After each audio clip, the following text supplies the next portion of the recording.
70-80 ہزار کی لیڈ سے جیت رہے تھے.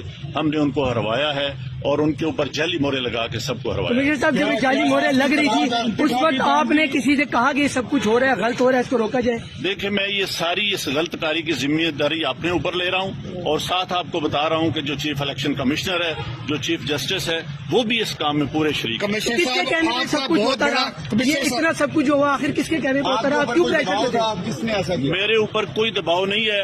میرے باپ دادا بھی انگریزوں کے خلاف اور سکھوں کے خلاف جنگیں کرتے رہے ہیں، لڑتے رہے ہیں یہ ملک بنانے کے لیے. اب میں اس ملک کو توڑنے کا حصہ نہیں بن سکتا. کمشنر صاحب، آپ نے راولپنڈی کی بہت بڑی خدمت کی ہے. آپ نے بڑے بڑے میگا پروجیکٹ میں 24 گھنٹے کام کیا ہے. یہ بتائیے گا کہ آپ کو چیف الیکشن کمیشن دباؤ میں لا رہا تھا کہ یہ کریں سارے کام، لوگ جیتوں کو آپ نے ہرایا، آپ کو نیند کیسے آتی رہی؟ کس طرح آپ کا ضمیر جاگ گیا؟ دیکھیں، میں نے راولپنڈی کے لیے 16 گھنٹے کام کیا ہے. میں نے یہاں رنگ روڈ بنایا ہے، دوچا ڈیم بنایا ہے، ہولی فیملی ہاسپٹل بنایا ہے، جم خانہ بنایا ہے. میں نے لاری اڈے بنائے ہیں، مزدوروں کے لیے سینٹر بنائے ہیں، منشیات کے اڈے سینٹر بنائے ہیں. سب کچھ میں اپنے ملک کی بہتری کے لیے کرتا رہا ہوں.